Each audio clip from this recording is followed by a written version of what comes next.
Então, gente, estão me vendo bem? Deixa eu ver como eu deixo isso aqui. Deixar aqui embaixo do meu nome. Não, deixa eu ver. Vou deixar aqui. Eu não sei onde vai atrapalhar menos, né? A verdade é essa. Aí. E aí, ainda não deu o horário de começarmos a aula, mas nós podemos conversar um pouco, né? E se tiver só vocês, nós vamos ter aula com apenas vocês também. Não tem problema. Se tiver só um aluno, mais ou menos igual aquilo da Bíblia, né? Onde estiver 2 e 3, vamos ter aula, né, gente? Como que foi o fim de semana de vocês, a semana de vocês? Olha o meu coco. Meu coco que tem água e não água de coco. Ai, ai. Se eu fosse depender de ser humorista pra beber, eu tava ferrada. E aí, gente? Conversem um pouco comigo. Como vocês estão?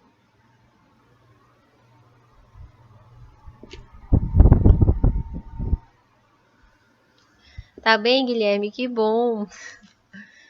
A Edilene. Oi, Edilene. Como você tá, Edilene?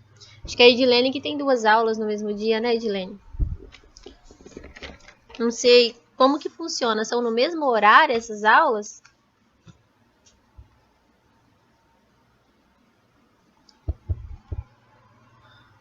Eita, não sabia.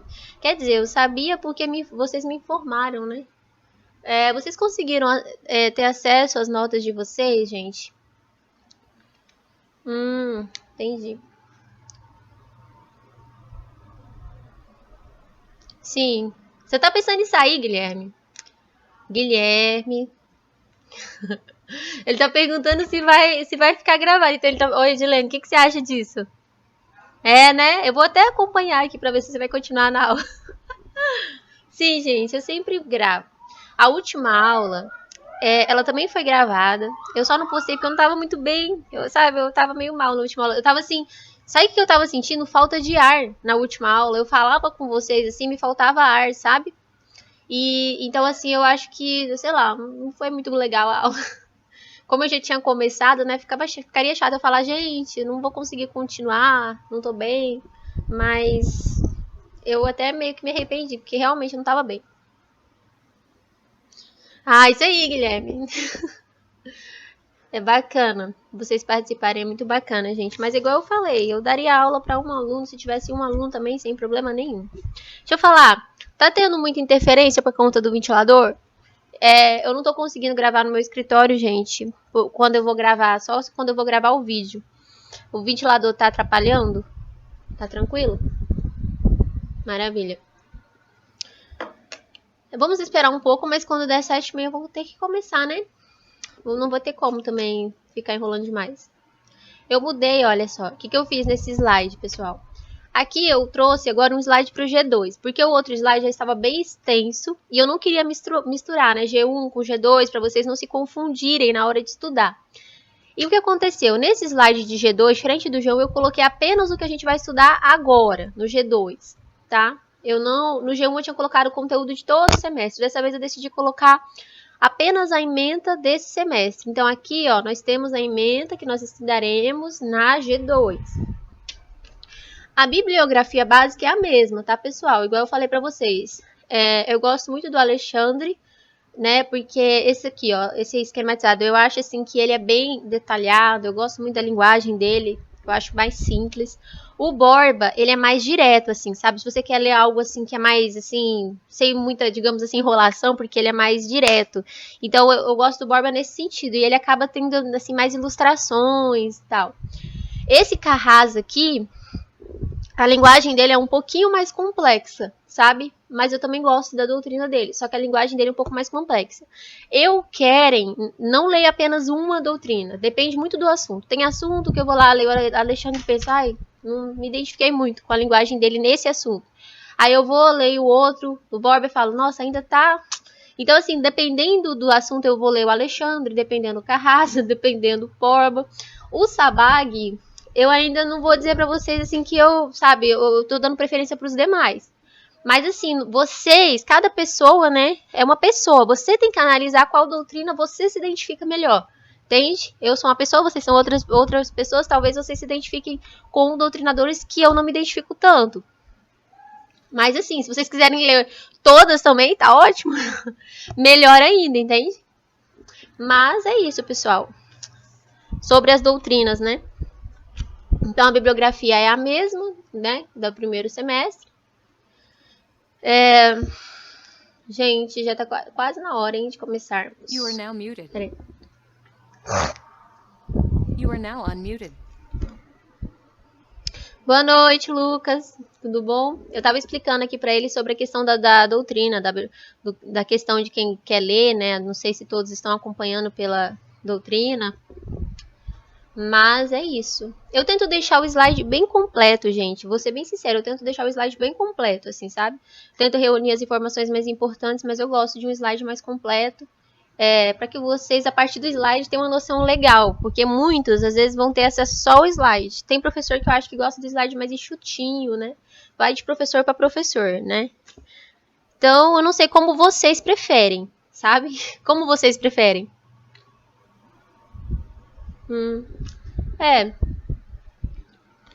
Que bom. Mas vocês preferem o quê? Um slide mais enxuto?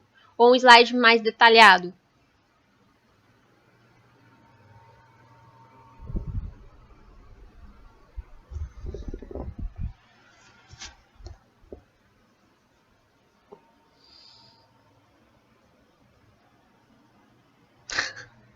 Aí sim, hein? Do tipo, ó, qualquer coisa tá ótimo pra mim.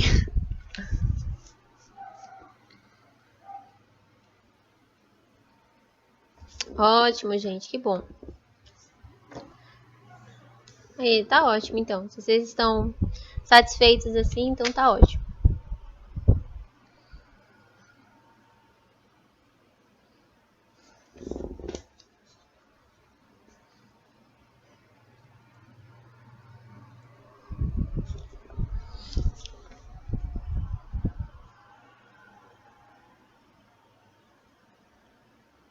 Entendi, Edilene. Entendi. Então, gente, já deu o horário. O que eu tenho pra falar pra vocês inicialmente? A aula de hoje... Oi, Caroline, tudo bom com você?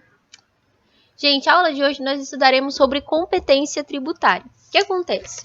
Quando eu tinha finalizado o slide, eu vi uma parte que eu achava que era... Que eu pensei assim, nossa, eu devia ter colocado essa parte no slide, mas já tava, tipo assim, muito em cima da hora, então... Eu gosto de fazer as coisas assim, com tempo, sabe? Eu não gosto de fazer coisa de qualquer jeito, tá, pessoal? Então eu preferi anotar, tá? Aqui, pra passar pra vocês de forma bem assim detalhada. E depois eu pretendo acrescentar isso ao slide, pra caso vocês queiram revisar e tudo mais. Pra que vocês tenham acesso, né? E não fique só na aula. Aqui na aula. Até porque eu entendo que na prova a gente quer revisar, a gente não lembra tudo. Então é interessante ter tudo no slide certinho. Oi, Mainara, tudo bom? Wellington. Quem tá entrando, Ariane, Ana Paula, tudo bom com vocês? Sejam bem-vindos. Gente, então assim, vamos iniciar o assunto, tá? Porque já é 7h32, 7h35, acho que já deu o horário. Os demais alunos que não conseguirem acompanhar, de qualquer forma, a aula vai estar gravada, então podem assistir só a parte inicial, né, que acabaram perdendo. O que acontece, gente? Primeira coisa, eu acho até que era uma coisa que eu poderia ter falado antes com vocês, mas quando a gente fala sobre direito tributário, vocês precisam saber sobre o que o direito tributário cuida. O que exatamente o direito tributário cuida? De qual momento até que momento o direito tributário vai atuar? Entende? Qual momento ele vai começar essa atuação e qual momento ele vai finalizar essa atuação? Então, o que nós temos? Qual momento que a Constituição determina, né, que ele vai existir e que ele vai deixar de existir? Primeiramente, eu vou falar isso para vocês. Vai ser o nosso ponto de partida. Primeiramente, o que nós temos, gente? A Constituição Federal, deixa eu ver se eu consigo desenhar aqui. Vou ver se eu consigo. Geralmente eu não consigo. Eu sempre falo que eu vou tentar desenhar e não consigo. É uma tristeza. E meu slide está totalmente muito preenchido. Não tem nada sobrando, ou assim. Mas beleza. Vou tentar explicar para vocês e ver se vocês entendem com a explicação. A Constituição Federal, como eu falei para vocês, ela não cria tributo. O que a Constituição Federal faz? Ela discrimina as competências para que as pessoas políticas o façam. Ou seja, a Constituição Federal vai dizer assim, União, Estado, Distrito Federal, município, vocês têm tais competências. E vocês podem agir para criar tributo, observando essas competências que eu estou determinando, que eu estou passando, transmitindo a vocês.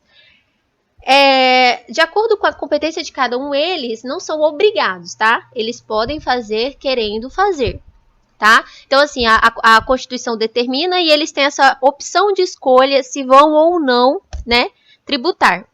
Então, o que acontece? Então, a Constituição vai fazer o quê? Ela vai discriminar a competência para que as pessoas políticas o façam, vai classificar os tributos em espécies e subespécies, vai traçar a regra matriz. O que é isso? Norma padrão de incidência das espécies e subespécies, vai apontar as limitações ao exercício das competências tributárias por parte das pessoas políticas. Então, da mesma forma, como eu falei para vocês, que ela vai determinar quais tributos podem ser criados, ela vai determinar em que situações esses tributos podem ser criados e também vai trazer em que situações esses tributos não podem incidir, quais situações não podem ser tributadas. Que a gente viu, né, que os entes políticos têm que respeitar as imunidades e também os princípios. Como assim? Beleza, você pode criar tributo, mas para você criar tributo, primeiro tem que ter uma lei. Você pode cobrar tributo, mas primeiro tem que ter uma lei. Você pode cobrar, mas não pode ser no mesmo exercício financeiro. Você pode cobrar, mas tem que respeitar o prazo de 90 dias da publicação. Então, tem todas essas observâncias que o ente político tem que fazer, tá? Na hora de cobrar o tributo. Então, primeiro a gente tem o quê? A Constituição Federal, que não vai criar, mas vai trazer essas situações que eu falei e que a gente já abordou em aula. Depois, imaginem uma linha, assim. Imagine igual tá aqui, ó. Uma linha, tá? E aí nós temos inicialmente na linha Constituição Federal, determinando, né, quais tributos, competência e etc, como eu falei aqui para vocês agora. Depois disso, nós temos uma lei complementar, depois da Constituição, nós temos uma lei complementar, e essa lei complementar, a gente também não cria o tributo. O que ela faz? Ela vai reforçar as linhas que separam as faixas tributárias da União, Estado, Município e Distrito Federal. Por quê? Essa lei complementar, ela vai servir para delimitar o espaço de competência de cada ente político, para que um não invada a competência do outro. Ela vai cuidar das demais normas que a Constituição se absteve de falar sobre, entende? Então, tudo que a Constituição não falou, essa lei complementar vai trazer, uma forma tipo como se fossem normas gerais. Eu até trouxe aqui para vocês, ó. A Constituição, né, cria competência, aqui, ó. Eu até tinha esquecido disso. Então, a gente vai ter a Constituição, que vai criar competência para que a União, Estado, Distrito Federal e Município instituam os seus respectivos tributos. Depois, a gente vai ter a Lei Complementar, que vai estabelecer normas gerais para instituir esses tributos, tá bom?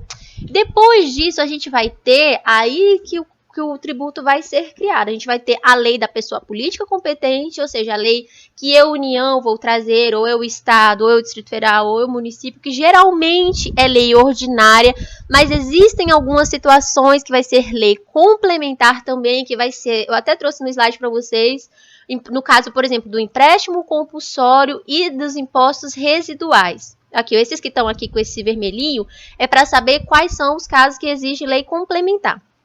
Tá, retornando aqui. Então, gente, nesse momento, a pessoa política, por meio de lei, vai criar o tributo em abstrato. Ou seja, o tributo vai existir ali no mundo abstrato. Ele vai traçar a norma jurídica tributária, a hipótese de incidência desse tributo, o sujeito ativo, passivo, base de cálculo e alíquota. Então, aqui nesse momento, a gente já tem um tributo criado no mundo jurídico abstrato, mas ele ainda não é passível de ser cobrado. Por quê? Para que ocorra a cobrança, então a gente vai precisar que ocorra o fato impunível tributário, que no caso é a ocorrência do fato gerador. Então, gente, a partir da ocorrência do fato gerador, vai ocorrer a obrigação em concreto. Ou seja, a partir daquele momento, por exemplo, se a lei fala que pela aquisição de veículo automotor, eu sou obrigada a pagar o IPVA. Então, isso a gente tem ali no mundo abstrato. Beleza, está escrito ali. Mas eu só me vejo obrigada a efetuar esse pagamento a partir do momento do quê? Que eu adquiro esse veículo automotor. Quando eu adquiro esse veículo automotor, está nascendo a obrigação em concreto. Então, o que eu tenho? Vai se verificar no mundo fenomênico aquele fato lícito, não voluntário, porque é um fato que a lei determina, eu não tenho escolha, descrito na hipótese de incidência da norma tributária. Então, aqui, gente, nasce a obrigação, né? Depois que nasceu essa obrigação, esse tributo ele precisa ser lançado. Esse lançamento vai ser um ato do poder administrativo que vai declarar o montante do crédito. Ou seja, ele vai acrescentar ao crédito os requisitos de liquidez e certeza para que haja sua exigibilidade, para que seja possível que esse tributo seja exigido, tá? Mas após esse lançamento, enquanto sujeito enquanto a pessoa que precisa efetuar o pagamento desse tributo, eu ainda não sei da existência desse tributo. Então, o que vai ocorrer? Vai ocorrer a notificação do lançamento desse tributo, que aí vai levar o conhecimento do contribuinte, ao contribuinte desse ato administrativo realizado. Qual ato? O lançamento. A partir do momento que o contribuinte sei do lançamento, o que vai acontecer? Aí vai acontecer em regra, o desaparecimento desse crédito, dessa obrigação, ou por meio do pagamento, ou por meio de uma causa extintiva de crédito tributário, compensação, confissão, remissão e prescrição, que a gente vai estudar mais adiante. Então, gente, o que a gente tem? Que o direito tributário ele vai cuidar desde o momento ali da Constituição Federal até o momento do desaparecimento dessa obrigação. Efetuado o pagamento, que vai acontecer o dinheiro, então assim, a partir do momento que ocorre o pagamento, o dinheiro arrecadado não interessa ao direito tributário. Por quê? Porque aí já vai entrar em ação o direito financeiro, o direito administrativo ou, por exemplo, no caso de peculato, alguma ilegalidade, o direito penal. Vocês entenderam? Então, o Código Tributário, ele vai cuidar, o direito tributário vai cuidar desde o momento ali da Constituição Federal até o momento do quê? Do desaparecimento dessa obrigação. A partir do momento que ocorre o pagamento, não é o direito tributário que vai cuidar para onde que vai ser, onde vai esse dinheiro, como que vai determinar para onde vai se aplicar esse dinheiro, vai ser o direito financeiro, não é mais o direito tributário. Vocês entenderam, pessoal? Apesar de não ter isso no slide, ficou clara essa parte para vocês?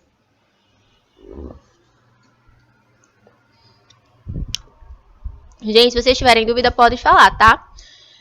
É que era necessário vocês saberem até de onde iniciava a atuação do direito tributário e onde finalizava essa atuação. Desde a contribuição, não. Desde o momento que a Constituição Federal, desde o momento ali da Constituição Federal, estipulando a competência,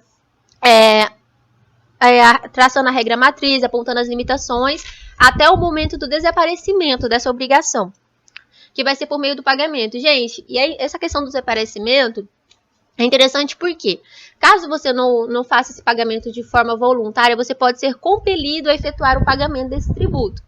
Então, nós temos aí a execução fiscal, né, que às vezes compele a pessoa a efetuar o pagamento, entendeu? E quando eu trabalhava na procuradoria, eles penhoravam bens, dinheiro, por meio de Bacenjude, Renajude e etc. Eu vou trazer, gente, assim, pra vocês. Eu vou trazer um traço certinho, explicando cada etapa para que vocês consigam revisar, consigam ler novamente. Mas você entendeu, Lucas?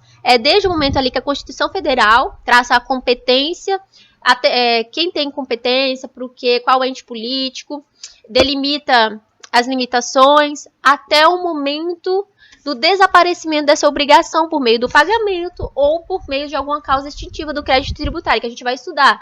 Né, compensação, confissão, remissão, prescrição, que são causas extintivas do crédito tributário. Ah, tá, beleza. Mas é igual eu falei, Lucas, pode anotar, é bom, mas eu vou trazer para vocês também, tá? Eu vou colocar isso bem bem legalzinho no slide, no próximo slide. Ou eu vou acrescentar nesse daqui mesmo em algum momento, antes aqui dessa introdução que eu coloquei aqui. Beleza? Então podemos continuar? Ficou claro para vocês essa parte? Gente, o que eu percebo? Às vezes eu tô dando aula e eu não sei, eu não me escuto, às vezes assim, eu não escuto muito o que eu tô falando. Então, às vezes eu troco alguma palavra. Eu percebi na aula passada que ao invés de eu falar ICMS, eu falei ISMS. Não é que eu não saiba que é ICMS, mas é porque realmente aqui na hora de falar, a gente não observa. Mas como eu sempre assisto as minhas aulas pra ver o que eu, né, se eu dei algum fora, se eu preciso corrigir alguma coisa, se eu falei alguma coisa que eu preciso depois vir aqui e falar, gente, olha o que eu falei na aula passada, né? Eu gosto de fazer isso, esse feedback. Eu percebo isso. Então, assim, se vocês perceberem, pode falar, professora, você falou isso, é isso mesmo? Pra eu corrigir, tá bom? Se vocês perceberem que eu tô dando algum fora, podem falar, tá, galera? Não precisa ficar acanhado, não. Vocês até me ajudam. Então, vamos continuar, gente. Como eu falei pra vocês, hoje a gente vai falar de competência tributária. O que acontece? A competência tributária, ela é a capacidade que tem a União, os estados, o Distrito Federal e os municípios, dada pela Constituição, de instituir seus respectivos tributos. You are now muted. You are now unmuted. Ou seja, como eu falei para vocês, a União, tá? Ela vai delimitar a competência tributária dos entes políticos. E então a competência tributária é justamente isso, essa capacidade que os entes políticos têm de instituir os seus respectivos tributos. O que significa dizer que apenas os entes políticos detêm competência tributária. Eu e você, meros mortais, não temos esse poder, tá, pessoal? Apenas os entes políticos. E eles foram escolhidos porque, de certa forma, eles estão nos representando, entendeu? É a voz do povo. Né? Em tese, né, gente? Porque na prática é só a voz dele. Mas vamos continuar. Não vamos falar de política, não. Depois, né, pode até dar briga aqui. Então, o que a gente tem? Que o instrumento de atribuição de competência é a Constituição Federal. É a Constituição Federal que vai delimitar a competência dos entes políticos. Isso a gente já falou bastante, né, em aula. Esse poder de tributar, ele não é um poder pleno, tá, pessoal? Como a gente mesmo já viu. Ele é limitado, né, da mesma forma que a competência, que a Constituição delimita ali o campo de incidência, ela também delimita o que é o campo de não incidência. Então, ele é limitado pelo próprio texto constitucional, por meio das garantias fundamentais mínimas ao contribuinte, também conhecidas por imunidade, bem como por meio dos princípios. Entende? As imunidades, elas vão, de certa forma, limitar esse poder, mas os princípios também. Porque eu, ente político, crio um tributo, mas eu não posso simplesmente criar e ele já ser cobrado ali no mesmo instante. A gente sabe que a gente tem que respeitar o princípio da anterioridade, que também conhecidos como princípios da não surpresa.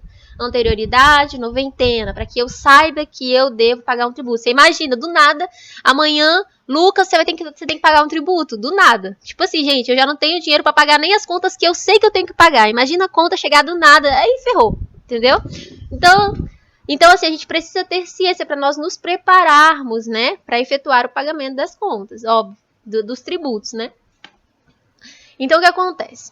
Nas disposições iniciais, tá, são enunciados os tipos de tributos existentes no sistema lá do código. Abdicando, aí o que acontece? A norma constitucional, ela aqui fala assim, abdicando a norma constitucional de tratar regras e princípios mais específicos sobre tributação, determinando que lei complementar ou faça. Como eu falei para vocês, a Constituição Federal vai falar ali do mais importante, vamos colocar assim, mas as regras e princípios mais específicos, ela deixa para a lei complementar. É como se ela falasse assim, olha, eu tô fazendo isso, mas você também vai ter que fazer alguma coisa, eu não vou te deixar à toa, não.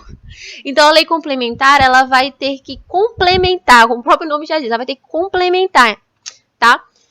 Então, assim, a Constituição transfere ao Código Tributário Nacional e a outras leis complementares tarefas específicas como estabelecer um tratamento tributário especial para os entes cooperativos praticados pelas sociedades cooperativas, dirimir conflitos tributários entre as áreas federal, estadual e municipal, porque pode acontecer, gente, vamos supor, de ocorrer cobrança ali do ICMS e do ISS, aí o objetivo é justamente que haja essa, por meio de lei complementar, haja essa divisão, para que nós não sejamos, né, não sejamos compelidos a pagar o mesmo tributo, um tributo com o mesmo fato jurador duas vezes, bitributação ou bis e idem, tá? Então, serve para isso, a lei complementar, dirimir conflitos tributários entre as áreas federal, estadual e municipal. E regular as limitações constitucionais da competência tributária. Então, nós temos que a União traz a Constituição Federal, né? Ela vai determinar algumas situações, mas ela vai deixar que a lei complementar, né, determine outras em relação aos tributos. Então, assim, o que a gente tem? Que a competência tributária, para ser exercida, ela tem que obedecer 3 níveis, como eu já falei para vocês. Primeiramente, tem que obedecer o que a Constituição traz, tá? Depois, tem que obedecer às normas gerais trazidas pela lei complementar. E aí também temos a norma legal, né? Que é aquela norma que vai efetivamente criar o tributo, como eu expliquei para vocês anteriormente, quando a gente começou a aula. Tá? Institui o tributo, ó, como aqui já fala, institui o tributo, obedecendo às normas gerais da lei complementar federal. Entenderam? Então, nós temos que observar aí essa escala. Constituição Federal, Lei Complementar Federal e norma legal. Aí nós vamos entrar agora nas características da competência tributária. Vocês entenderam até aqui? Nós podemos prosseguir? Pode? Então tá. Então tá, o que nós temos? Quais são as características da competência tributária? Primeiramente, nós temos a característica conhecida por privatividade. O que é privatividade? Tava travando? Tem alguma parte que você perdeu, Edilene? Está travando? Oh, meu Deus. Deixa eu desligar o ventilador aqui para ver se melhora. Vamos ver se para de travar. Tá travando só para Edilene ou tá travando para mais alguém?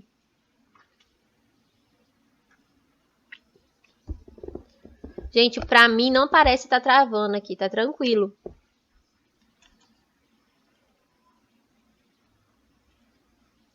Tá de boa? Tá. Edilene, melhorou? Você tá conseguindo... Tá de boa agora?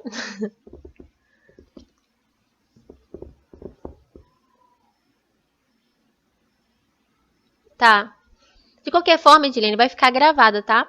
Se você tiver algum problema realmente assim, né, eu vou deixar gravado, mas tenta reiniciar e ver se você consegue voltar.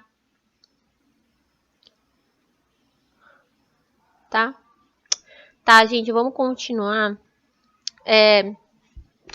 Privatividade. O que nós temos? A competência tributária não pode ser exercida por ente diverso daquele que recebeu a competência tributária, bem como um ente não pode invadir a competência do outro. O que isso quer dizer? Vamos supor aqui. Nós temos aqui, né, os impostos federais, os impostos estaduais, os impostos municipais.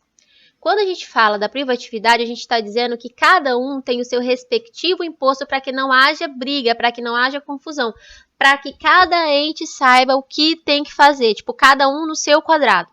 Então, eu, Estado, não posso invadir a competência da União e instituir, por exemplo, o imposto sobre grande fortuna. Dizer assim, ah, mas a União está com esse imposto aqui sobre grande fortuna e até hoje não criou, eu vou criar para ela. Não, eu, Estado, não posso fazer isso.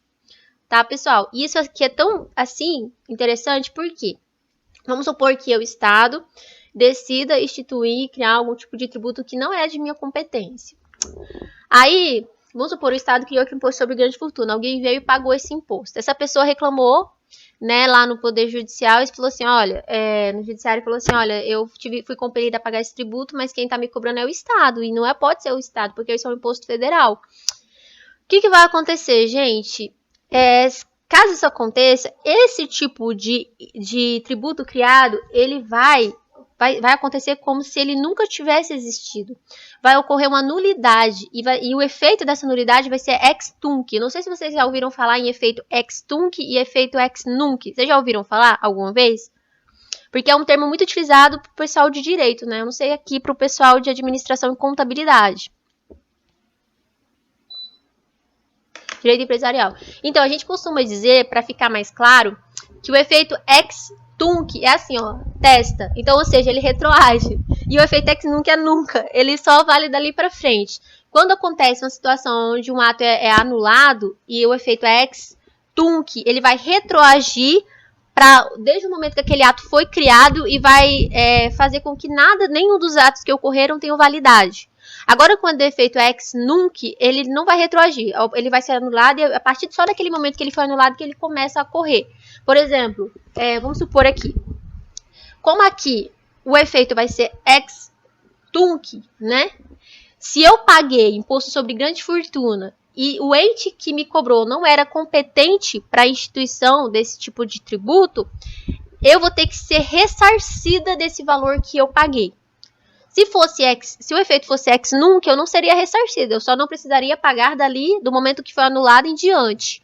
Mas como, gente, esse tipo de tributo vai ter sido considerado nulo, porque a pessoa que o instituiu não tem competência, e o efeito vai ser ex tunc, testa, tá, pessoal? Vai retroagir. E tudo que foi realizado tem que ser anulado, e não só anulado. A lei vai levar em consideração, assim, tipo assim, ele tem que levar em consideração como que estaria a situação se aquele tributo nunca tivesse existido. Como que estaria? Eu não teria pago aquele tributo. Se eu não teria pago, eu não posso, né, por exemplo, não ter este valor ressarcido, devolvido. Então, tem que tentar fazer com que a situação esteja da forma que estaria se aquele tributo não tivesse sido instituído. Então, se ocorrer, gente, a instituição de algum tributo por ente diverso daquele que tem competência para fazer esse tipo de... para exercer esse tipo de competência, né? O que vai acontecer? Esse ato vai ser considerado nulo. Tudo que aconteceu vai ter que ser desfeito. Vocês entenderam? Então, a privatividade determina isso, que ninguém pode invadir a competência um do outro, nenhum ente político pode invadir a competência um do outro. Cada um tem a competência ali para exercer, para instituir os seus tributos, então eles não podem querer instituir tributo ali do coleguinha, mesmo que o coleguinha não esteja instituindo aquele tributo. Vocês entenderam essa parte da privatividade? Então tá, pessoal? Privatividade. A competência tributária não pode ser exercida por ente diverso daquele que recebeu aquela competência tributária. Não pode, tá?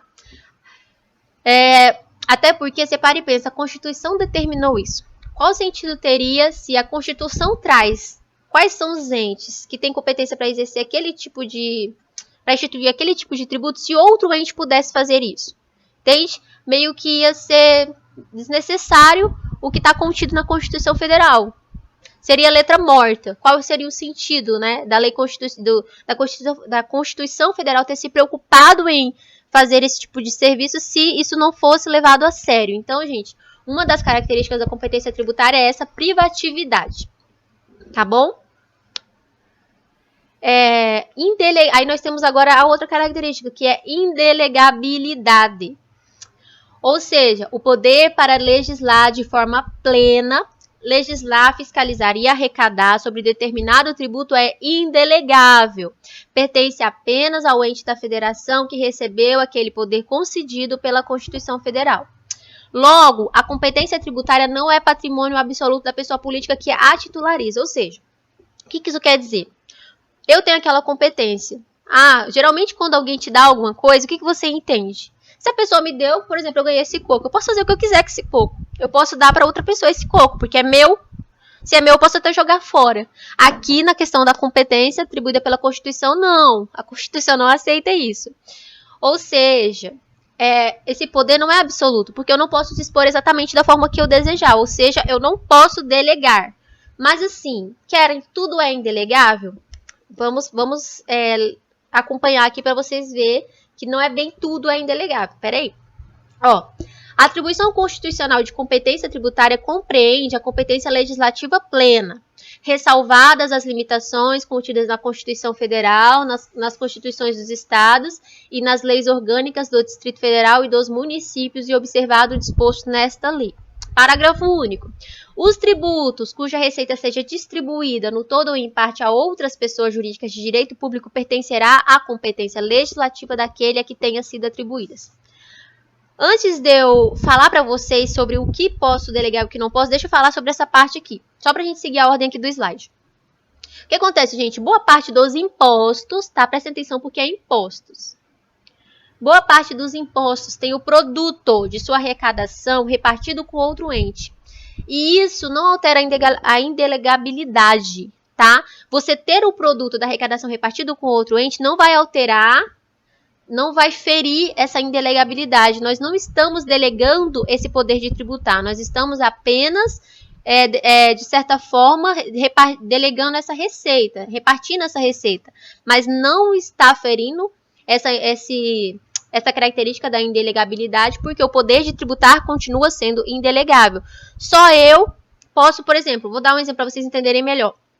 Por exemplo, eu, Estado, vamos supor que eu, Estado, vamos colocar o ICMS, que o Distrito Federal, né? Não vamos colocar esse exemplo aqui, até que eu dei aqui pra vocês, que é melhor que fica aqui do slide mesmo. O que eu coloquei aqui pra vocês como exemplo? Aqui, ó. O Estado, ele precisa entregar 50% da arrecadação do IPVA, tá? Imposto sobre propriedade de veículos automotores ao município. Ou seja, o Estado, ele precisa entregar 50% do IPVA ao município. Ao município cujo território, tá? Não é assim qualquer situação, ó. Ao município cujo território esteja localizado o veículo. O que nós temos? Ele vai entregar parte do IPVA para o município cujo o território esteja localizado o veículo? Vai. Só que a competência para instituir o IPVA continua sendo apenas do Estado. Como que você sabe, como que você faz até para ver essa diferença? Por exemplo, eu, município, vou receber 50% desse IPVA apenas se esse tributo tiver sido instituído pelo Estado. Se o Estado não instituir o IPVA, eu, município, não posso requerer que me repasse um valor de um tributo que não foi instituído e nem exigir que o Estado crie esse tributo. Eu não posso falar assim, olha, você tem que... ou eu não posso muito menos criar esse tributo. Falar assim, eu vou criar o IPVA que o Estado não criou porque eu tenho direito a 50%. Tem um carro aqui no meu território... E eu poderia estar recebendo 50% se o PVA existisse, mas o Estado não criou o PVA, então eu vou criar. Não, eu não posso. Então, o que a gente vê? Que continua sendo indelegável, tá? Peraí. Essa competência, ela continua sendo indelegável. Por quê? Porque apenas o Estado pode exercer. E da mesma forma, a gente vê que a União precisa repassar 50% do ITR, Imposto sobre Propriedade Territorial Rural, ao município. Mas isso também não faz com que o município seja competente para instituir o ITR. Então, vocês entenderam que o fato de repassar parte da receita para outro ente político não altera e não fere a essa característica que é a indelegabilidade? Por quê? Porque o ente, que é o ente que foi... que a Constituição atribuiu a competência, ele continua sendo o único competente para instituir esse tributo. Por mais que o outro possa receber parte da receita proveniente daquele tributo, aquela competência continua sendo daquele ente ali previsto na Constituição Federal. Ou seja, o Estado tem competência para o IPVA. Entenderam? A União tem competência para o ITR. Por mais que ela passe parte deste ITR, né, como a gente falou aqui no slide, para o município. Tá, gente? Vocês entenderam essa parte?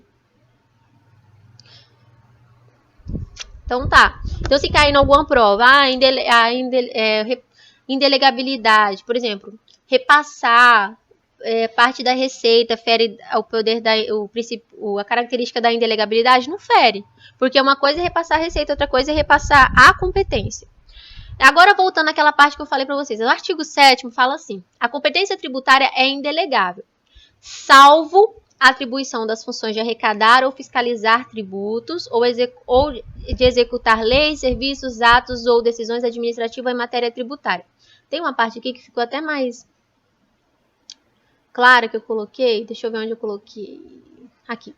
Tá, gente, olha. Eu quero que vocês prestem atenção nesse artigo. Por quê? A competência tributária, ela é indelegável em toda e qualquer situação. Quando a gente lê esse artigo, se, por exemplo, cair em alguma prova esse artigo, isso pode confundir vocês. Porque quando fala salvo, dá uma sensação que existe alguma situação em que a competência ela é indelegável. Ela é delegável, desculpa. Ou seja, esse salvo não dá essa sensação que existe algumas situações onde a competência ela é delegável? Se vocês lessem aqui esse artigo, vocês não acreditariam que a competência ela não é indelegável em todas as situações? Existem algumas situações em que essa competência acaba sendo delegável? Vocês não pensariam assim? Então, só que, gente, como diz o ditado, o golpe tá aí, cai quem quer. O que acontece, gente? A competência, confunde, mas agora vocês vão ver. A competência, ela é indelegável em qualquer situação. O que vai ser delegável? O que pode ser delegável? A capacidade tributária ativa. Gente, quando a gente fala de competência tributária, a gente está falando apenas do poder de legislar. Ou seja, aquele poder ali de criar o tributo. Mas quando... Beleza, isso aqui é competência, mas a competência ela vai se exaurir no momento da criação do tributo. Ou seja, a competência ela existe apenas até a criação do tributo. Quando o tributo é criado, aí a gente está diante da capacidade tributária ativa. E essa capacidade tributária ativa pode ser delegada. Olha só. Só para vocês verem. A atribuição compreende aqui, ó. Apenas o poder de legislar é indelegável. Já o poder de arrecadar, fiscalizar, executar leis, serviços, atos ou decisões administrativas em matéria tributária, ou seja, a capacidade tributária ativa, pode ser conferida a outra pessoa jurídica de direito público. Tá bom? União, Estado Federal, municípios e suas autarquias, bem como pode ser revogada a qualquer tempo. Então, gente, não confunda competência tributária com capacidade tributária ativa. Vocês entenderam? Ou seja, a competência para instituir o tributo ela é indelegável. Vamos ver aqui. Por exemplo, só eu, União, posso instituir imposto de exportação. Só eu, União, posso instituir imposto de renda. Mas uma vez que eu, União, instituir esse imposto, eu posso delegar ao Estado, tá? Tô dando um exemplo, para que o Estado faça essa arrecadação. Por quê? Porque aí nós já estamos diante de uma capacidade tributária ativa. Nós não estamos mais diante da competência, porque a competência já foi exercida. A competência para instituir aquele tributo, essa competência que é indelegável já foi exercida.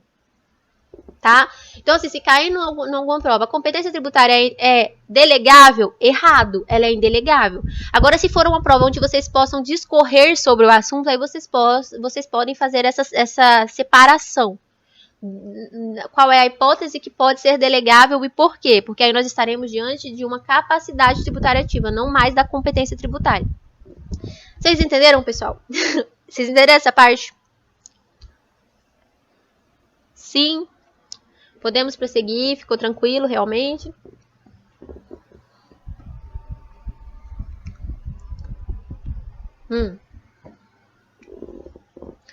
Tá, vamos falar, Ariane.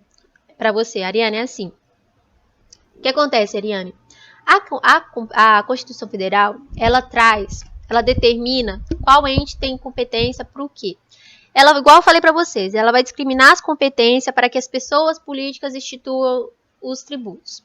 Ela vai falar para a União, você vai criar imposto de exportação, de renda, de produtos industrializados, imposto sobre operações de crédito, imposto sobre propriedade territorial rural, imposto sobre grandes fortunas. Falar, Estado, já você vai criar o ITCMD, ICMS, IPVA. Você, município, já vai criar o quê? O IPTU, o ITBI e ISS.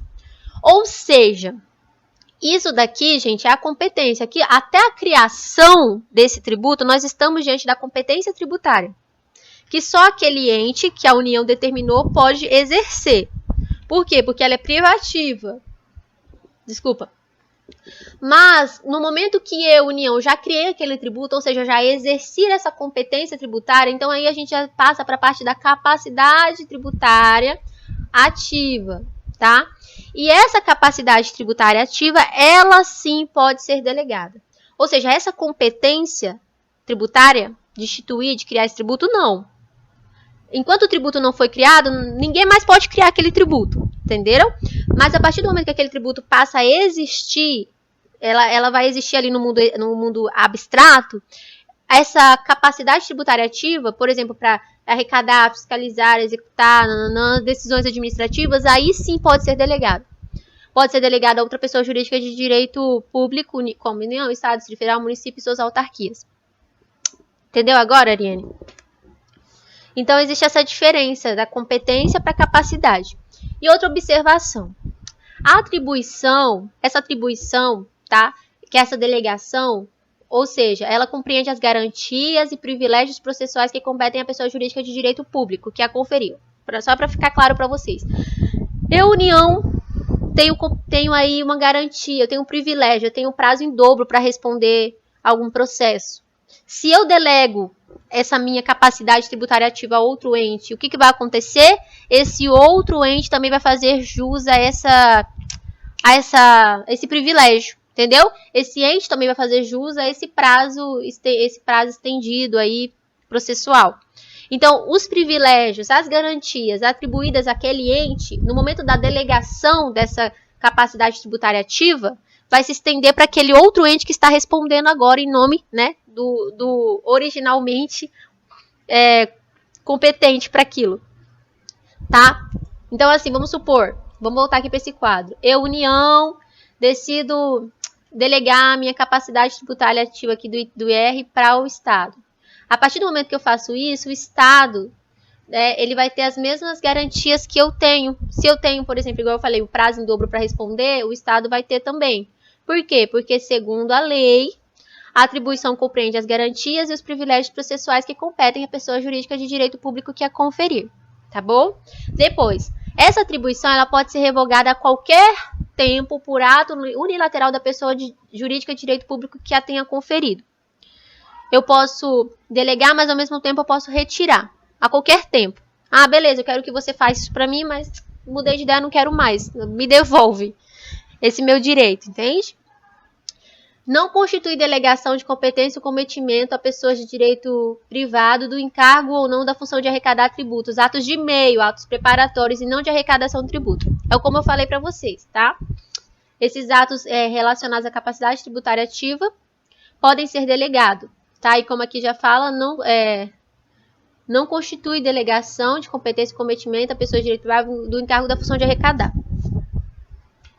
Não, isso não é uma delegação da competência. Por quê? Porque nós não estamos diante da retirada da competência. Não está retirando, não está delegando a competência. Está apenas delegando a capacidade tributária ativa, que é diferente. Vocês entenderam, pessoal? Isso aqui, essa parte eu já tinha falado para vocês, né? Que eu acabei de explicar para vocês. Delegação de competência seria isso. Fulano, você vai criar para mim, você vai instituir para mim, município, o Estado fala, município, você vai instituir para mim o IPVA. Isso seria uma delegação de competência, tá? Entenderam? Podemos ir para o próximo ou tá confuso?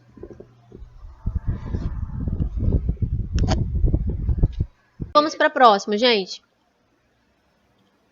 A próxima é inalterabilidade. Inalterabilidade. O ente político que recebeu a competência tributária concedida pela Constituição não pode alterar conceitos e institutos de direito privado, com o objetivo de aumentar ou alterar a sua competência tributária. Isso aqui é bem simples. Por exemplo, o Estado entender que IPVA se estende a bicicletas, patinetes e etc. O que a gente viu, gente, que eu falei para vocês? Que a Constituição Federal ela vai trazer quem tem competência e para o quê. Ou seja, ela vai traçar a regra matriz, norma de incidência, ela vai apontar as limitações, ela vai dizer assim, por exemplo, olha só, Estado, você vai criar o IPVA, mas o IPVA ele vai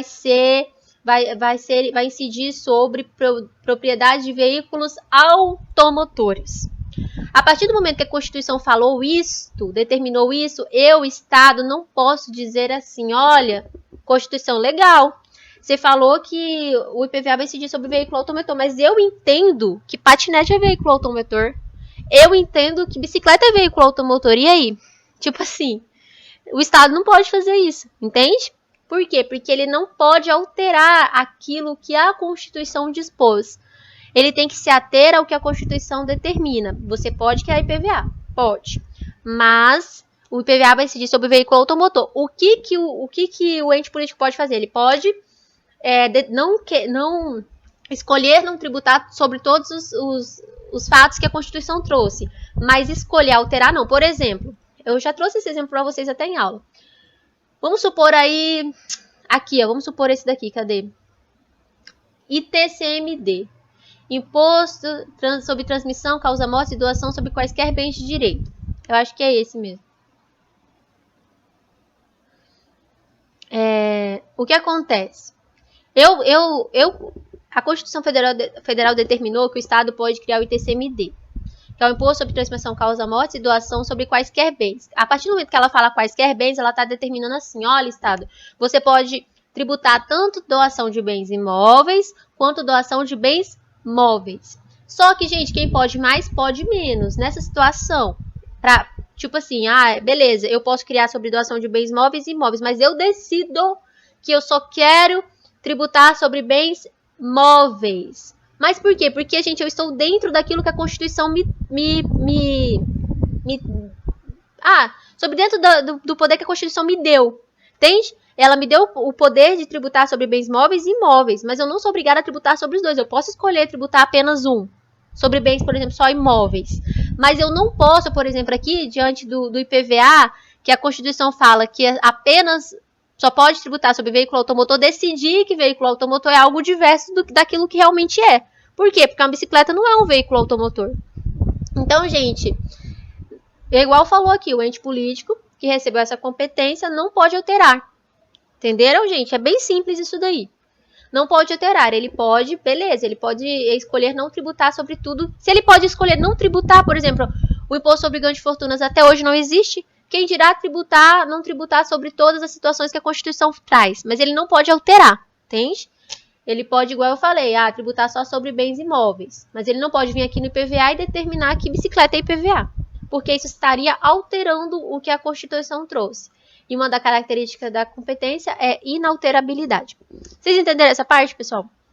Eu acabei sendo repetitiva porque é muito simples, nem tem muito o que falar, mas é isso aí.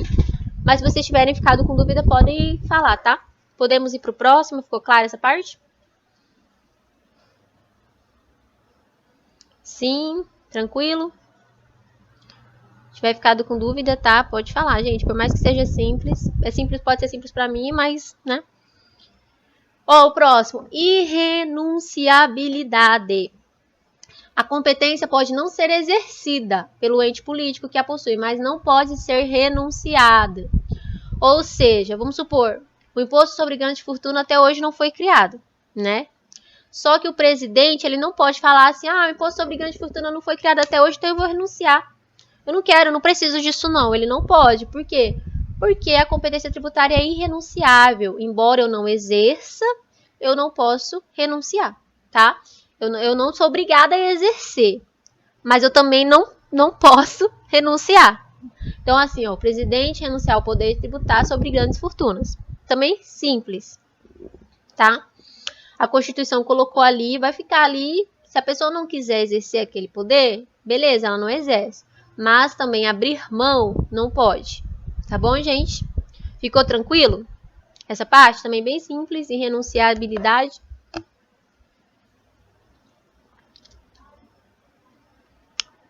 Sim, ótimo. Agora vamos para facultatividade do exercício. O que acontece? O ente político pode abrir mão do seu direito de tributar, pois se trata de um direito potestativo. Contudo, o não exercício pode ocasionar consequências. O que acontece? Eu, ente político, posso não tributar, mas o não exercício pode ocasionar algumas consequências, tá? Eu decidir não tributar pode me trazer algumas consequências. Quais são? Por exemplo, o artigo 11 da Lei de Responsabilidade Fiscal fala assim: constitui requisitos essenciais da responsabilidade na gestão fiscal a instituição, previsão e efetiva arrecadação de todos os tributos da competência constitucional do ente federação. Ou seja, essa lei de responsabilidade fiscal está dizendo o quê? Que se o ente político não instituiu aquele tributo que ele tem ali por previsão para instituir, ele está sendo irresponsável. Entende? Por quê? Porque, em tese, para que o tributo serve? O tributo serve para que o Estado tenha receita aí pública, tenha receita, né? Tenha dinheiro, tá? Para fazer o que ele precisa, né? Para oferecer a você saúde, educação e tal. A partir do momento que eu escolho, por livre e espontânea vontade, não tributar, de certa forma, eu também estou escolhendo não poder oferecer mais serviços à sociedade. Porque os serviços que eu poderia estar oferecendo se eu estivesse tributando, se eu tivesse aquele dinheiro ali à minha disposição, né? Então, assim, então a lei de responsabilidade fiscal está entendendo o quê? Que esse ente político ele não está sendo responsável.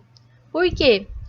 Porque a responsabilidade para essa lei aqui é a instituição, previsão e efetiva arrecadação de todos os tributos da competência constitucional daquele ente da federação.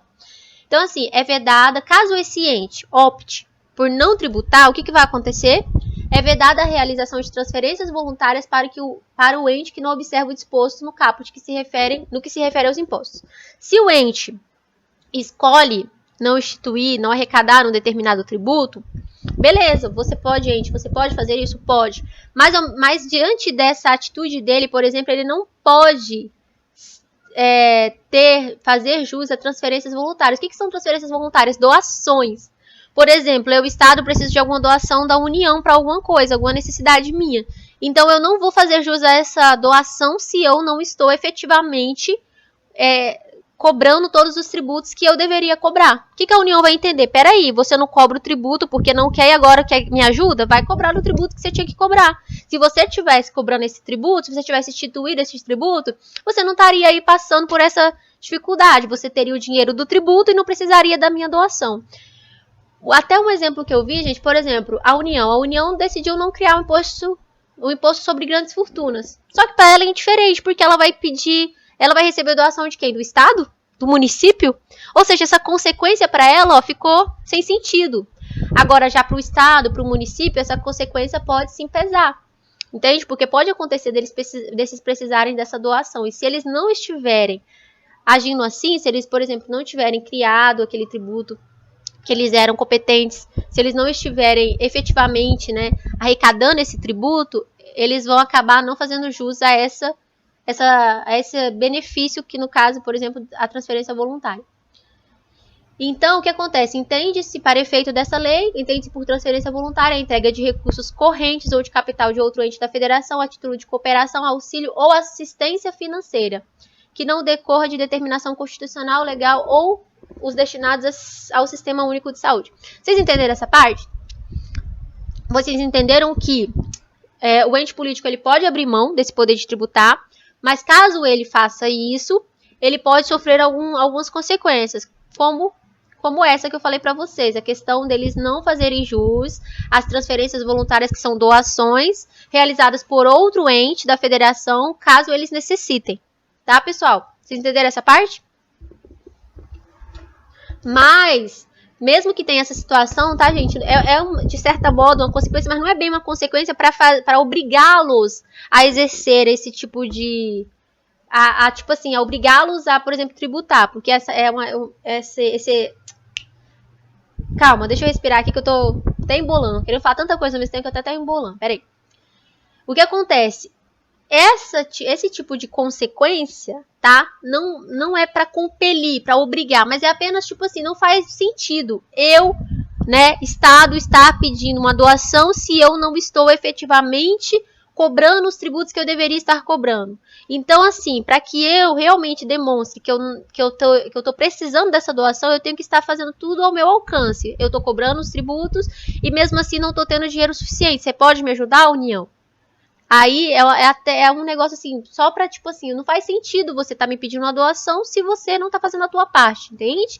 Mas, independente disso aqui que eu trouxe pra vocês,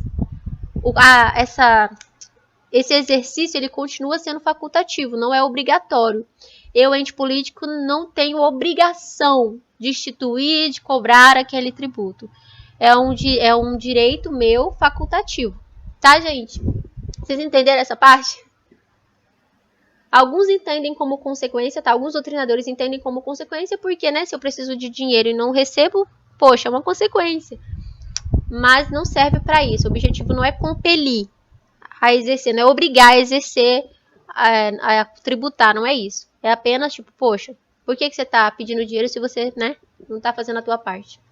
Gente, vamos continuar. Vocês entenderam? Eu posso continuar? Ficou confuso? Embolou demais? Oh, meu Deus. Se tiver ficado confuso, podem falar, tá, pessoal? Às vezes eu fico tanta coisa na cabeça que embolo aqui. Mas tá. Incaducabilidade. Vamos lá. O titular da competência tributária não tem prazo para instituir o tributo. Como a gente já falou, a União não criou legislativamente o imposto sobre grandes fortunas, previsto no artigo 153, 7º do texto supremo. E mesmo que essa situação perdure por mais alguns anos, a União poderá perfeitamente criar o imposto em tela quando ela bem desejar. Ou seja, esse direito dela não vai caducar. Não existe um prazo para ela criar o imposto sobre grande fortuna. E a gente sabe que não vai criar nunca, porque não é interesse, né, da União criar esse tipo de imposto. É aquela coisa, no Brasil os ricos ficam cada vez mais ricos e os pobres cada vez mais pobres. Então, eles não querem nada que alcance eles, né, galera? Porque vai alcançar a gente, meros mortais. Eles não querem que coisas que alcancem eles, só que alcancem a gente. Então, entenderam essa parte? Ou seja, o direito tá lá, eu posso exercer a qualquer momento, tá? Não vai caducar. Não tem prazo para instituir aquele tributo. O ente, o titular dessa competência não tem um prazo definido em lei, tá? Apenas tá lá. Você pode criar União, você pode criar Estado, você pode criar ICM. Não, mas esses aqui já existem. Vamos colocar esse que não existe. União, você pode criar IGF. Quando? Quando você quiser. Tá aqui. Você pode criar quando você quiser. Tem disponível a seu favor, é isso aí. Entenderam, pessoal? Então, assim, ó, o não exercício da competência tributária não a defere a pessoa jurídica de direito público diversa daquela que a Constituição a tem atribuído. Ou seja, além disso, de eu poder criar quando eu quiser, eu não exercer esse direito, não vai transferir ele a outro ente. É igual eu falei para vocês. A União não instituiu o IGF? Beleza, não instituiu, mas eu, Estado, não posso dizer. Já que a União não está usando, eu quero usar. Não, não posso. É da União, apenas ela pode exercer esse direito quando ela quiser, tá? E se ela não exercer, isso não vai transferir esse direito a outra pessoa. Não vai ser, olha, você não está usando, outra pessoa vai usar no teu lugar. Não tem essa. Tá bom, pessoal? Vocês entenderam essa parte? Ficou clara? Vocês ficaram com dúvidas sobre alguma das características que eu trouxe aqui para vocês? Já estamos quase chegando ao fim. Não exatamente, mas quase. Tudo certo até agora. Ótimo, Guilherme. Então, vamos prosseguir. Tá, gente, agora a gente vai entrar nas competências em si. A gente falou das características da competência tributária. Agora a gente fala das competências existentes. Primeiro, nós temos a competência privativa. O que é a competência privativa? A competência privativa, gente, refere-se à competência para instituir impostos e, como o próprio nome diz, é privativa exclusiva de cada unidade da federação. Ou seja, segundo a Constituição Federal, não cria o tributo quem quer, cria quem pode, tá? Então, é aquilo que eu falei para vocês. A União pode criar esses daqui, apenas esses daqui. O Estado pode criar esses daqui, apenas esses daqui. O município, esses daqui, tá? Por quê? Porque é privativo. Ninguém invade o espaço quadrado de ninguém. Cada um no seu quadrado. Atualmente são 3 impostos, já que o imposto sobre a venda e varejo de combustíveis líquidos e gasosos, de competência dos municípios, e o adicional sobre imposto de renda, de competência dos estados e Distrito Federal, criado pela Constituição de 88, foram extintos pela emenda constitucional número 3, que autorizou a sua cobrança somente até dezembro de 1995. Isso aqui, ó, foi um tipo de tributo que caducou, né? Não existe mais, tá? Mas por quê? Estava expressamente previsto assim. Então, o que a gente tem? Competência privativa é isso. É apenas dos impostos, tá? Aqui, ó. Competência para instituir impostos, que é exclusiva, privativa de cada unidade da federação. A União vai ter competência para criar, para instituir esses daqui. Os estados esses e os municípios esses. Talvez vocês não decorem. Então, se vocês tiverem dúvida, vocês podem vir nessa planilha que aqui está especificando. Tá bom, galera? Podemos ir para o próximo? É bem simples. A competência privativa é isso. Próximo. Competência tributária comum. Tá, agora esta é a competência para a instituição de taxas e contribuição de melhoria. Recebe o nome de comum em função de que as 4 pessoas jurídicas de direito público poderão instituí-las, dentro das suas respectivas atribuições, conforme o que dispõe o artigo 145 da Constituição Federal. Ou seja, por que é comum? Porque tanto a União, quanto os estados, quanto o Distrito Federal e quanto os municípios poderão instituir os seguintes tributos. Ou seja, todos os entes têm competência para instituir este tributo. É comum a todos os entes. Não é igual no caso aqui da privativa, que cada um tem um tipo de imposto determinado para si. Aqui não, aqui é comum. Ou seja, tanto o Estado, quanto a União, o Distrito Federal e os municípios podem instituir taxas em razão do exercício do poder de polícia ou pela utilização efetiva ou potencial de serviços públicos específicos e divisíveis prestados ao contribuinte ou postos à sua disposição, bem como contribuição de melhorias decorrentes de obras públicas. E é isso, pessoal, comum é isso. É o tipo de competência comum a todos os entes da federação. É o tipo de competência que vai alcançar tanto a União, quanto os estados, quanto o Distrito Federal, quanto os municípios. Tudo bem? Qual competência é essa? A competência de instituir taxas e contribuição de melhoria. Entenderam, pessoal, essa parte? Bem simples também. Próxima. Competência tributária especial. A competência para instituir empréstimos compulsórios e contribuições parafiscais é chamada de especial, devido à discussão doutrinária que havia antes das decisões do STF, que confirmaram a natureza tributária dessas exações. A respeito da natureza tributária das mesmas, a Constituição Federal autoriza a instituição nos artigos 148, 149 e 149-A. Ou seja, o que nós temos aqui? No caso dos empréstimos compulsórios. Os empréstimos compulsórios é de competência, apenas a União tem essa competência para instituir esse tipo de tributo, mediante lei complementar, tá? E nos casos previstos na Constituição, quais são? Para atender às despesas extraordinárias decorrentes de calamidade pública, de guerra externa ou sua iminência, no caso de investimento público de caráter urgente, de relevante interesse nacional. E parágrafo único. Aí a gente entra na questão de que a aplicação dos recursos provenientes do empréstimo compulsório será vinculada à despesa que fundamentou sua instituição. E esse parágrafo único, ele visa evitar a predestinação, ou seja, beleza, Constituição, eu posso criar tributo só nessas hipóteses, mas eu vou usar, né, o valor proveniente da arrecadação desse tributo em situações diversas. Qual sentido faria isso? Entende? Então, o objetivo é que esses tributos sejam criados nessas hipóteses e utilizados para essas situações também. Então, o que a gente vê? Que isso daqui é um tipo de competência tributária especial, competência atribuída apenas à União. Apenas a União tem competência para instituir o empréstimo compulsório, tá? Agora, quando a gente fala da contribuição social ou parafiscal, o que a gente vê? Compete exclusivamente à União instituir contribuições sociais de intervenção no domínio econômico e de interesse das categorias profissionais ou econômicas como instrumento de sua atuação nas respectivas áreas. Inicialmente, a gente percebe que esse tipo de tributo, né, esse tipo de contribuição aqui, social ou parafiscal, ela compete exclusivamente à União, mas tem algumas situações que essa competência vai se estender aos estados, ao Distrito Federal e aos municípios. Que situação é essa?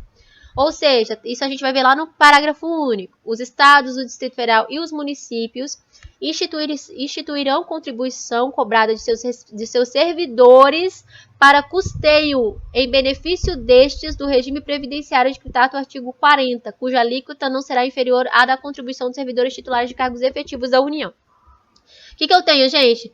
No caso das contribuições sociais ou parafiscais, inicialmente, a competência para instituir é da União. Mas, quando nós estivermos falando do regime previdenciário, cada ente da federação vai ter competência para instituir e cobrar de seus respectivos servidores, tá? Então, eu, o Estado, vou cobrar dos meus, o Distrito Federal vou cobrar dos meus, eu, o município, vou cobrar dos meus. Vocês entenderam? Vou instituir, vou cobrar e vou arrecadar o valor, tá bom? Para os meus servidores. Aí, por último, nós temos a contribuição para custeio de iluminação pública. Essa daqui, gente, para custeio de iluminação pública, vai ser de competência dos municípios e do Distrito Federal. Ou seja, os municípios e o Distrito Federal poderão instituir contribuição na forma das respectivas leis para custeio do serviço de iluminação pública, tá?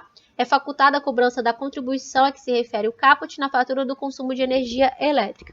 Então, vocês entenderam, gente, que a contribuição especial ela tem esse nome devido a uma discussão doutrinária. E o que ela é? Ela é dirigida aos empréstimos compulsórios, às contribuições sociais e às contribuições para custeio de iluminação pública. No caso do empréstimo compulsório, apenas a União tem.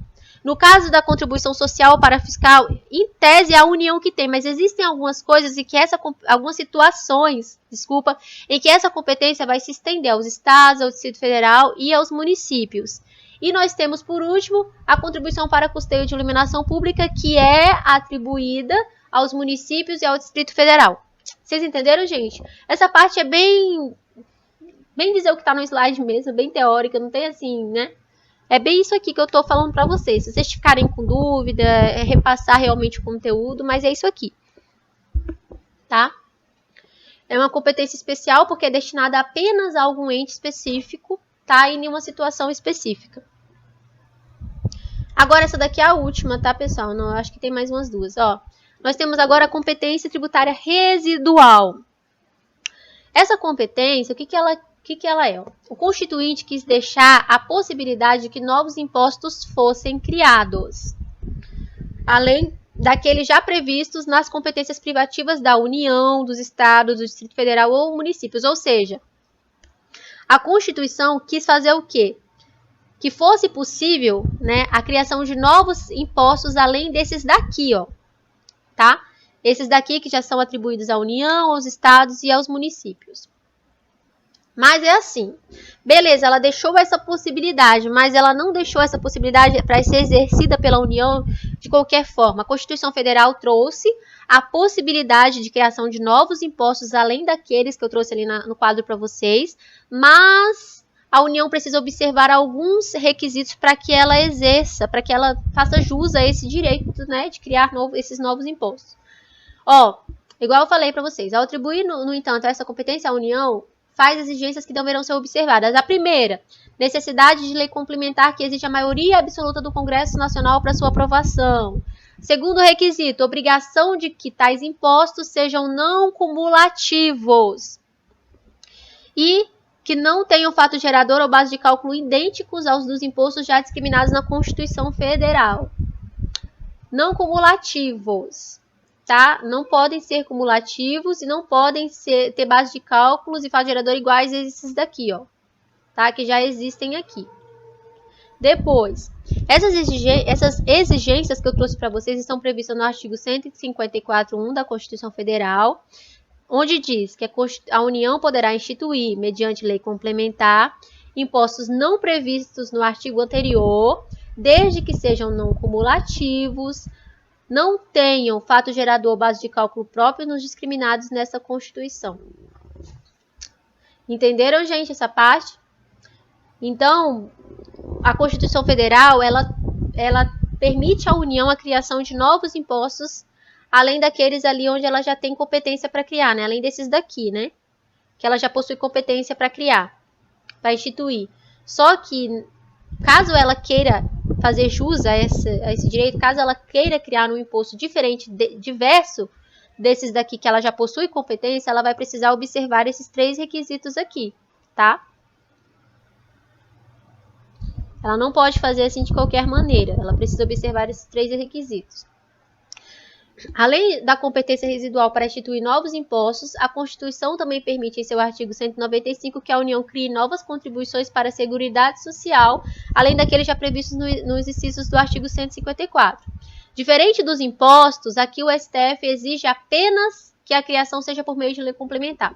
Ou seja, eu, Constituição, falei assim para a União, olha, União, você tem competência para instituir esses impostos. Meu Deus, o que aconteceu aqui? Ah, tá. Gente, tinha desligado a minha tela. Deu até uma aflição aqui. Olha, União. Você tem competência para instituir esses impostos aqui. Mas, União, se você achar que para você não tá bom esses impostos, se você achar que necessita de mais algum imposto, você pode criar. Você tem uma competência residual que te permite fazer isso. Só que, né, para você fazer isso, para você criar os novos impostos, além daqueles já previstos ali, que eu já trouxe, você precisa fazer o quê? Observar a necessidade de lei complementar, que exige a maioria absoluta do Congresso Nacional para sua aprovação. Você precisa que esses impostos sejam não cumulativos e que eles não tenham fato gerador ou base de cálculos idênticos aos impostos já discriminados na Constituição Federal. Mas você também pode, além, né, de poder criar esses impostos, você também pode criar novas contribuições para a Seguridade Social. Só que no caso das contribuições para a Seguridade Social, a única coisa que eu vou exigir de você é que a criação seja por meio de lei complementar. Ou seja, então é isso. Esses são os requisitos para a criação de novos impostos, ou seja, impostos residuais, além daqueles lá, né? Criação de novos impostos, competência residual, desculpa, além daqueles lá. E essa daqui, ó, é a exigência para a criação de novas contribuições para a Seguridade Social. Então vamos para a próxima competência, tributária extraordinária. Nos casos de guerra externa ou sua eminência, a União poderá instituir por lei ordinária os chamados impostos extraordinários de guerra, mesmo que tenha fato gerador ou base de cálculo idênticos aos dos impostos já discriminados na Constituição. Gente, isso daqui, vocês têm que prestar muita atenção, porque esses impostos extraordinários de guerra não se confundem com empréstimos compulsórios. Tanto que nesse caso aqui, a União que vai poder instituir, e nesse caso do imposto extraordinário de guerra, diferente do empréstimo compulsório, pode ser por meio de lei ordinária, tá, gente? Pode ser por meio de lei ordinária. O que acontece? Quando um tipo de tributo pode ser instituído por meio de lei ordinária, ele também pode ser instituído por medida provisória. Lembra, medida provisória é um ato do presidente, né? Que ele que tem que ser convertido em lei. Vai valer por 60 dias, prorrogável por mais 60, e depois disso tem que ser convertido em lei, para que continue tendo validade. Então, assim, se o tributo ele pode ser criado por lei ordinária, e medida provisória se torna uma lei ordinária. Por isso que, quando o tributo pode ser criado por lei ordinária, ele pode ser criado também por medida provisória. Tá? Instituído por medida provisória. Agora, quando o tributo só pode ser instituído por meio de lei complementar, que é o caso, por exemplo, aqui, ó, do empréstimo compulsório e dos impostos residuais, nesse caso aqui não pode ser instituído por meio de medida provisória, tá, pessoal? Lei complementar não pode ser instituído por meio de medida provisória, já a lei ordinária permite também que seja instituída por meio de medida provisória. Então, o que acontece? Nessa competência extraordinária, no caso de guerra externa ou sua iminência, a União pode instituir por meio de lei ordinária chamados impostos extraordinários ou de guerras, mesmo que tenha fato gerador ou base de cálculo idêntico aos impostos já discriminados na Constituição Federal. Ou seja, quando fala que podem ter as mesmas bases de cálculos ou fatos geradores de outros impostos, o que a gente está dizendo aqui? Que permite a bitributação e o bis idem. Ou seja, permite que o mesmo ente tribute duas vezes sobre o mesmo fato gerador, bis idem, ou que dois entes, né, da federação tributem sobre o mesmo fato gerador. Nesse caso aqui é possível. Tá? No caso desse imposto extraordinário de guerra.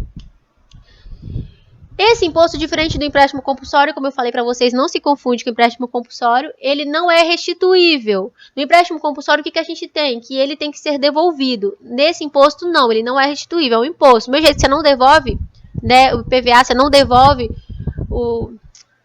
qualquer outro imposto aí, você não devolve o imposto de renda, você não vai devolver também o imposto extraordinário de guerra. Só que, embora ele não possa ser restituível, ele tem que ser temporário. Ou seja, eles terão que ser suprimidos gradativamente, cessadas as causas de sua instituição. Aqui fala o quê? No artigo 154. A União poderá instituir, na iminência ou no caso de guerra externa, impostos extraordinários, compreendido ou não em sua competência tributária, os quais serão suprimidos gradativamente, cessadas as causas da criação. Ou seja, aquele imposto foi criado? Beleza, foi criado. Mas, a partir do momento que cessa a causa de sua criação, ele tem que ser suprimido, entende? Ele tem que ter um prazo para acabar. Ele não pode ser, ser cobrado eternamente, igual no imposto de renda, IPVA. Nesse caso, não. Ele tem que ser suprimido gradativamente. Tá, embora a Constituição Federal seja omissa com relação ao prazo dentro do qual tais impostos deverão ser suprimidos, cessadas as causas da sua instituição, entende-se que o CTN determina no artigo 76 o lapso temporal de 5 anos. A partir do momento que cessou a causa da sua instituição, o CTN entende que tem que ser respeitado esse prazo de 5 anos para que esse imposto seja suprimido. Na iminência ou no caso de guerra externa, a União pode instituir temporariamente impostos extraordinários compreendidos ou não entre os referidos nessa lei, suprimidos gradativamente no prazo máximo de 5 anos contado da celebração da paz. Ou seja, foi instituído por conta da guerra? Foi. Mas, a partir do momento que houve a celebração da paz, a guerra cessou, então ele tem que ser suprimido, tá? como aqui a própria lei fala, no prazo máximo de 5 anos contados da celebração da paz. Gente, nós vamos agora para a última competência. Vocês entenderam essa? Ficou claro? Vocês não podem confundir, por favor, imposto extraordinário de guerra com empréstimo compulsório. Enquanto no empréstimo compulsório a União só pode instituir por meio de lei complementar, no imposto extraordinário de guerra, a União pode instituir por meio de lei ordinária ou medida provisória. Enquanto no empréstimo compulsório, o empréstimo compulsório ele precisa ser restituído, no imposto extraordinário de guerra ele não precisa ser restituído, tá? E a outra coisa que a gente também, para vocês para que vocês não confundam, aqui a gente está falando de imposto. Quando a gente estudou lá no início, a gente estudou a teoria da pentapartição, o que a gente viu? Que tributos são impostos, taxas, contribuição de melhoria, contribuição especial para fiscal, empréstimo compulsório, ou seja, empréstimo compulsório é uma espécie de tributo. Isso aqui a gente está falando de imposto, tá, gente? Uma coisa é imposto. Imposto, e eu também já trouxe para vocês várias vezes que imposto não se confunde com tributo, tá? Vocês entenderam, gente? Vocês não vão confundir essa parte? Ficou claro? Gente, é isso, gente. Agora, se eu ficar aqui, eu vou ficar mais repetindo, vai cansar vocês. Mas o que eu tinha para aula de hoje, assim, de conteúdo era isso. Se vocês não tiverem nenhuma dúvida, eu vou passar os exercícios no decorrer da semana, vocês resolvam e depois a gente corrige em aula. Pode ser? Pode ser assim ou não. Então, pessoal, olha, é isso. Nós já estamos aqui em aula há 1h30. Se eu soubesse que ia ficar, né, mais tempo do que o que eu geralmente dou de aula, eu até tinha dado um intervalinho, né, para vocês descansarem um pouco, foi mal. Mas é isso, pessoal. Espero que vocês tenham entendido, tá? Eu vou colocar isso aqui que eu expliquei hoje em aula, no início da aula, no slide para vocês, tá? E é isso, galera. Fiquem todos com Deus. Tenham uma ótima noite. Se ficarem com alguma dúvida depois do exercício, a gente tenta esclarecer, tá bom? Boa noite. Obrigada, Edilene. Você conseguiu, Edilene, participar? Eu não vi, eu não acompanhei. Espero que você tenha conseguido participar, menina.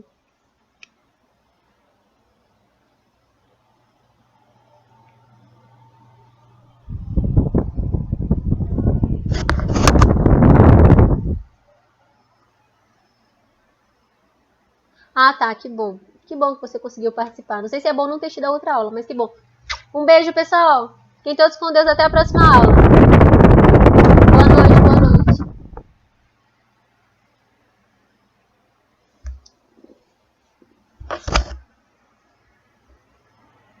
You are currently the only person in this conference.